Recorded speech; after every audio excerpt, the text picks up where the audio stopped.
I apologize that I look really shiny right now. I usually film during the day, so right now I'm using just all of this one light and it looks real greasy on camera.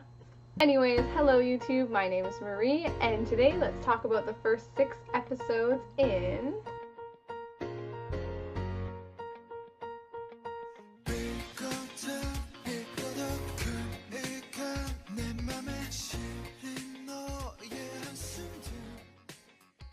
Now, as far as I understand, Gangnam Beauty is kind of a derogatory slang word for someone who's gone through a lot of plastic surgery and has come out very cookie cuttery.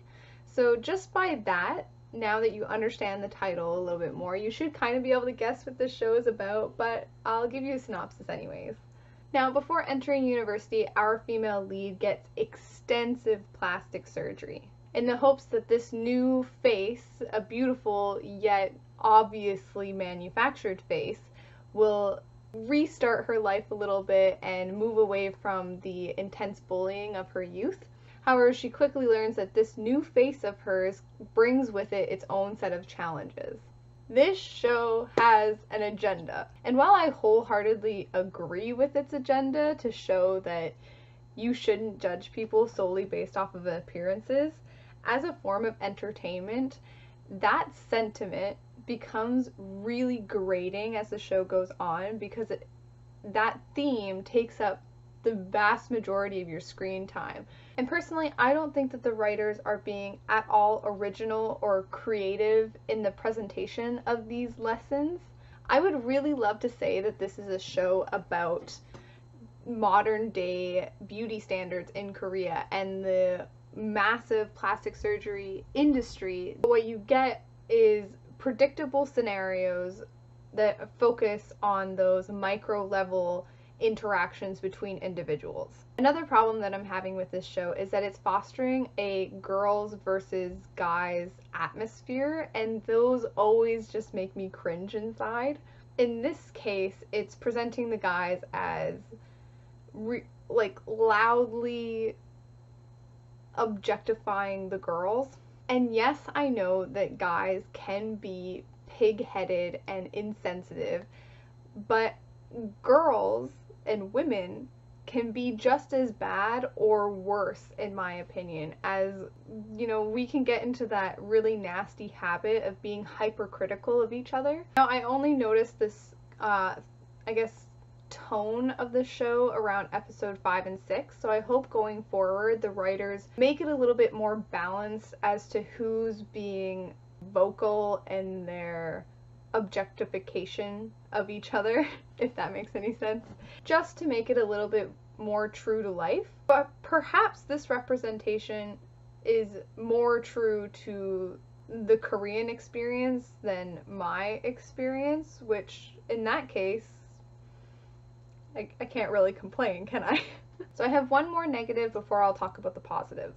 Now, our female lead has a female best friend, and female friendships, or actually just portrayals of friendships in general, are really important to me. But a truly great female friendship can get me fangirling more than any romance can. Just take the female friendship that's in She Was Pretty as an example of what I think is like top-notch female friendship representation. And sadly, this female friendship doesn't come anywhere close. If you watch this show, I'd have you ask yourself, why are they friends? Not why is the female lead friends with her friend? This is why I should write down names, but I don't. Because that part is really obvious. You know, the friend is supportive, she's always available to the female lead to, you know, lend an ear, and she's also like cutely protective of the female lead. So it makes sense why the female lead is friends with this girl, because she's such a good friend. But that's not what I want you to look for. I want you to tell me why the friend character is friends with the female lead. Because as it stands right now, it's an extremely one-sided friendship. Okay, so speaking of characters, I really like both of the leads. So our female lead is incredibly sympathetic to me and just super adorable. I think she hooked me in the first episode. After there's a scene where she receives like an overwhelming amount of positive attention, and she's not used to that. Her character has been bullied her entire life. So this warmth from so many people just leaves her crying. And in that scene alone, I was like, okay, I can get behind you. I just found it so relatable and very true. So I really like the female lead, and I also like the male lead. Now this male lead is that archetype of like that cold, unattainable, cool guy, you know, that like every male lead seems to be, except for in this case they do it right. Like this is what every other K-drama is aspiring to be like. Moving on, I really like the soundtrack, and I like some of the creative choices that are being made. For instance, our female lead, when she was younger and still had her old ugly face, the actress that's playing the younger version of her, the director never shows her face fully. And I thought that was incredibly smart and also respectful, because say they showed her face fully and it had certain facial features, then if someone was watching the show and they shared those facial features, it's basically saying like, oh, this is like the ugliest you could be, you should get plastic surgery. And I think that it was just so smart not to show her face, and I hope they never do. I think there could be also a metaphor tied in there somewhere about like her and her insecurities and not having an identity which is tied to the face until after her surgery, and that's when she comes out of her shell. But I could just be reaching there, and I haven't really thought about that. I'm just letting my mouth ramble now.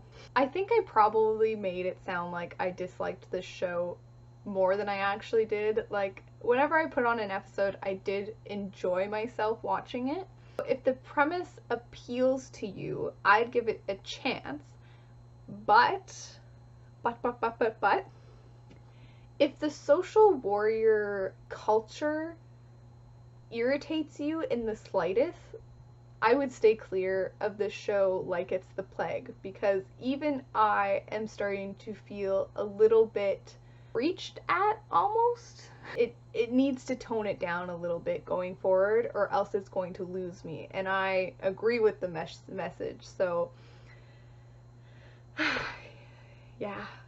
Anyways, that's everything from me. Have a good day, have a good night, bye.